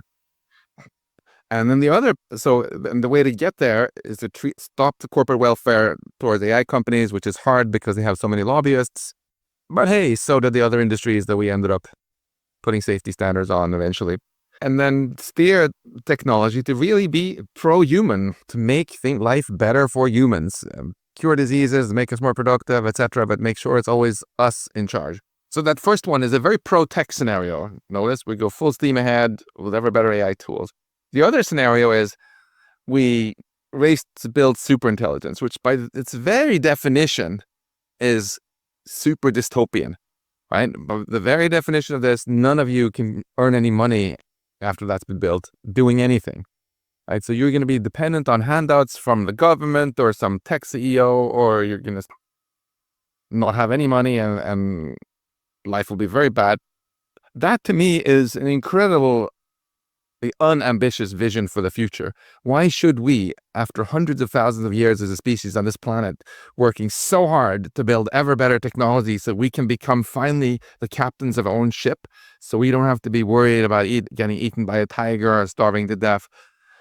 Why should we throw away all this empowerment we've gained through all this hard work by just deliberately building something that's going to take over from us? Ridiculously unambitious. I want us to take charge of this, and I think 95% of all Americans, in these polls clearly agree with this. Right? To deliberately say, okay, we're in charge now. Let's keep it that way. A journalist asked me, "What on earth do these different people who signed the statement have in common? I don't even understand." She said. I thought about it for a while. What does Steve Bannon have in common with faith leaders and Susan Rice and Chinese researchers, etc.? Well, it hit me. They're all human. So of course they want the pro-human future where humans are in charge, right? If we found out that there was an alien invasion fleet heading towards Earth, obviously we would all work together to fight the aliens to make sure it's us in charge. And now you have a quite small fringe group from Silicon Valley with very good lobbyists basically saying, yeah, we should build all these aliens, and they're probably going to take over. Elon even said that openly the other week, right? That is the most unambitious ending to this beautiful journey of empowerment I can imagine. And to me, the inspiring future that I'm excited about and that I think we will actually have once people understand more what this is all about is where we remain in charge and we keep AI a tool and create a future that's even cooler than the sci-fi authors could imagine. All right, great. Let's go to Dean. I think the fundamental thing to think about here is really assumptions. Most AI doom debates, to use the name of the podcast, revolve around at least one of the interlocutors, usually the one who believes in doom, assuming their conclusions. And here, we've had a lot of conversation in this discussion about how superintelligence has many different definitions, and it could mean many different things, and we don't quite know what it means. And there's one version of it that you can articulate that means all sorts of bad things. And doesn't mean that thing is likely to be built, doesn't mean that thing is going to be built, doesn't mean that thing is possible to be built in quite the way that we imagine. It just means that it's a thing you can say, it is a valid sentence in the English language. And then it takes a big leap to assume that that's what we're actually going to build. And I think we shouldn't assume that. I think that, as Max said at the end of his statement, the future is often profoundly stranger than we can possibly imagine. The future that we live in today would have been unbelievably alien to someone 50 or 100 and certainly 200 years ago.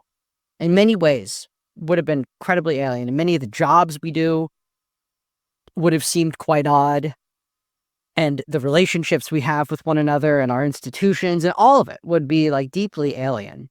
And my guess is that that continues.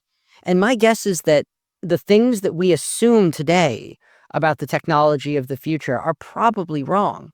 And we don't want to embed too many of those assumptions into the law, into regulation. We want to maintain, I think right now more than any other time, given the speed with which AI evolves, we want to maintain adaptability and flexibility. So I just wouldn't assume that superintelligence means the bad thing. I would instead at least consider that there are many worlds in which humans can thrive amid things that are better than them at various kinds of intellectual tasks. And that humans can still have a role because there are certain things that are not replaceable inherently by machines. And that we can gain a tremendous amount of wealth, live much better lives, and find all sorts of new things to do that are economically and practically useful. That's been true so far throughout human history, and it wouldn't have seemed that way. It didn't to people at the time. Since we have a written record, we know what people's reaction has been to new technology, and it's always been like this. And you can say this time is different, and that's fine. But I think that I think we should demand a higher standard of evidence. Max talked about how, America is by the people, and for the people. True. But we also have a system that makes it quite hard to pass new laws. And there's a reason that we made it quite hard to pass new laws, which is that our founding fathers, and this is not like a statement of opinion, this is a statement of fact about American history, our founding fathers were deeply distrustful of democratic impulse, raw democratic impulse. The word democracy was a pejorative from the people that wrote our Constitution. It was an insult to say that that proposal seemed too democratic, because they believed that you had to balance raw democratic will, people's raw intuitions about things. You had to balance that with deliberative bodies that make it hard to pass laws, because laws ultimately are rules passed by people that have the monopoly on legitimate violence. And that's a very sacred and important thing. And we don't want to just give them willy-nilly all these new powers. We've done that a lot. And I just have very serious issues with the idea, logically and sort of at a more philosophical and even moral level, with the idea that we're just going to be able to pass a new regulatory regime and everything's going to go fine and there will be no side effects. And, I think that there will be tons of side effects. And I think that we will ban tons of technological progress and stave off a lot of great, a lot of wonderful possibilities for the future. I would say there are many ways to investigate and interrogate the concept of superintelligence and to advance, the safety and controllability of that thing. There are many ways to do it that don't involve banning it, which was the original topic of this debate. I note that Max did not spend that much time defending the thing that actually was the subject of the statement that FLI put out. But, this sort of, I think you can build something much better than just a regulatory regime. You can build a society that is capable of grappling with this technology and institutions that are capable of evolving with it. And I think that's ultimately going to be a much healthier, better outcome for the world. That's the one that I work on every single day. It involves taking the risks seriously. It involves taking the technology very seriously. You shouldn't be a radical in either direction when it comes to this technology. You should be willing to update your beliefs frequently. But At the same time, details matter. Getting this right is not going to be, it's not going to be a matter of taking regulatory concepts that we've developed for other things from off the shelf and applying them to this. It's going to be much more difficult than that. And so I guess I'll close with that. Thank you. I'm thankful to both of you for stepping up to debate the difficult policy questions around superintelligent AI. It's such a complex issue, and so there's so many different positions. It's not black and white. It won't work to do it in an echo chamber. It won't work to reduce AI policy to left versus right politics. Respectful debates between smart people with different views is what we need right now as a country, as a species. That's how we can stress test different ideas and bring out important nuance. I'd go so far as to say debate is a key piece of social infrastructure. So thank you again, Max and Dean. Thank you, Dean, for a really great conversation. Thanks to you, Max. Thanks to you, Liron. This was great. Wow, what an illuminating debate from two people who are actually in the room for these kinds of policy discussions. So regarding America's AI Action Plan, the document that Dean Ball helped draft, both Max and Dean were happy that it doesn't mention superintelligence, but for very different reasons. Max was saying, we need a whole nother statement about superintelligence, and he even proposed a statement saying it should be banned until there's broad scientific consensus that it will be done safely and controllably, and until there's strong public buy-in. That's what Max thinks we should do regarding a superintelligence statement. And Dean is saying, yeah, it's good that we didn't mention superintelligence because it's too vague right now. Dean is saying from our current perspective today, we don't know what superintelligence will look like. Maybe it'll just work out really great and doesn't need that much regulation. So it's a very diametrically opposed perspective, pushing to ban it until there's consensus versus, we'll deal with it later. Like it's fine for now. The crux of disagreement between Max and Dean, as we uncovered during the debate, it really does come down to their P-doom. If you remember, Max was saying his P-doom is greater than 90%, assuming that we don't have these tough regulations on AI. But Dean's P-doom is only about 0.1%. It's a much, much lower P-doom. Dean is basically not worried about plowing forward and dealing with issues as we get to it, whereas Max says we better be preemptive because it might be too late to regulate if we don't start right now. The reason I say P-doom is the crux of their disagreement is because that's the thing that I think would really change their mind about the other stuff. I think their policy recommendations are totally downstream of what they see as the probability of doom. So for example, if they were to meet halfway, if Dean were to go up from 0.1% to 25% and Max were to go down from 90% to 25% or just anywhere in that middle range, 40%, whatever, they'd start coming up with very similar policy ideas. I think in that case, Dean would naturally say, okay, well, we need very tight security on this development. You can't just retroactively do it because there's a high risk of total destruction, right, of runaway AI. And they would just naturally be thinking along the same lines. It's just going to be downstream of how much doom they expect. So they went on to talk about the FDA analogy because they said, what does good regulation look like? And Max was saying, isn't the FDA a success story? Don't you like the FDA? Dean's response was he didn't go full libertarian. He didn't be like, oh, the FDA is evil. We shouldn't regulate things like that. He said, yeah, the FDA is helpful, but you can see it has this baggage. It has this legacy idea that one medicine has to treat one disease, and really science is a lot more complex than that. So even the FDA is kind of putting this straitjacket on where you have to jump through all these hoops, but it's just, you're not necessarily getting a lot of productivity. Like you're paying a high cost in terms of drag. And so Dean's analogy is that when we get to general artificial intelligence or artificial superintelligence, this kind of straitjacket regulation could be an extreme case of why Dean doesn't like the FDA, even though he admits that some amount of regulation is good. So that's kind of where they landed with the FDA analogy. Like the idea makes sense, but there's this failure mode that's going to bite. But once again, from my perspective, the reason they're not on the same page about the FDA analogy is just because Max is seeing this runaway risk, this doom risk. And Dean is like, no, it's really just about yet another technology, right? And this comes up a lot in other debates. Is AI just another technology? And my take is that Dean is very much leaning on the yes side of that and Max on the no side. In conclusion, what a stark divide. We have a scientist saying there's a high risk of a catastrophic outcome from superintelligent AI in potentially less than 10 years. And a policymaker saying, you haven't made a strong enough case for why the risk is high, so we shouldn't ban a hugely valuable line of research.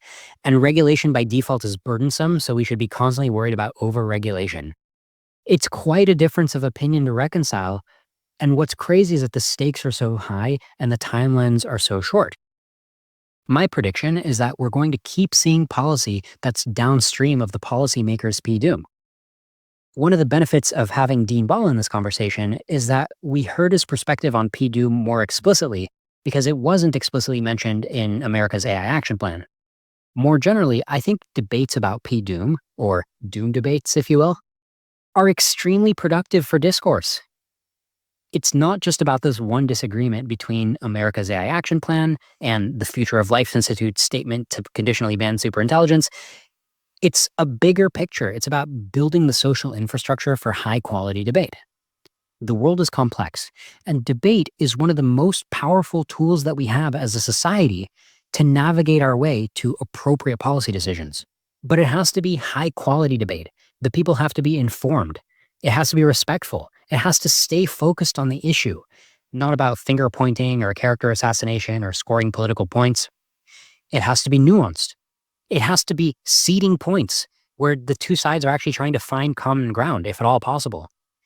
And it has to be productive for policymaking. If you think this debate was productive, you can support me and my team at Doom Debates in building the social infrastructure for having more of these kinds of debates at the highest levels by donating to the show. Go to doomdebates.com/donate to learn more. Thanks to viewer donations, we're currently in the process of building out a professional recording studio to elevate the show. Production is an ongoing cost for the show, funded by donations from viewers like you. And I'm happy to say that this will always be independent media managed solely by me based on my personal perspective, not doing anyone else's bidding. You can make a 501c3 charitable donation, and every dollar you donate goes directly to production and marketing of the show. Again, go to doomdebates.com/donate for more details. If you're new to the show, check out the Doom Debates YouTube channel.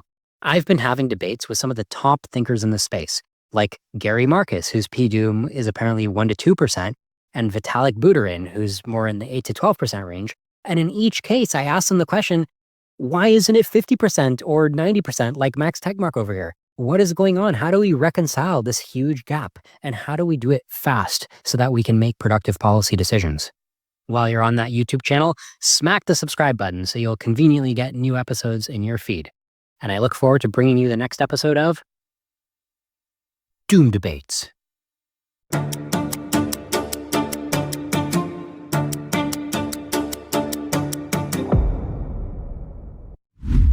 If you're finding value in the show, we'd appreciate it if you'd take a moment to share it with friends, post online, write a review on Apple Podcasts or Spotify, or just leave us a comment on YouTube.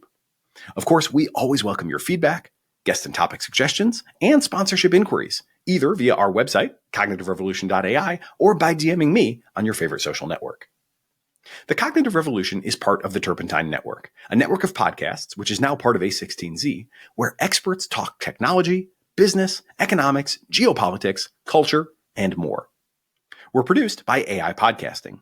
If you're looking for podcast production help for everything from the moment you stop recording to the moment your audience starts listening, check them out and see my endorsement at aipodcast.ing. And thank you to everyone who listens for being part of the Cognitive Revolution.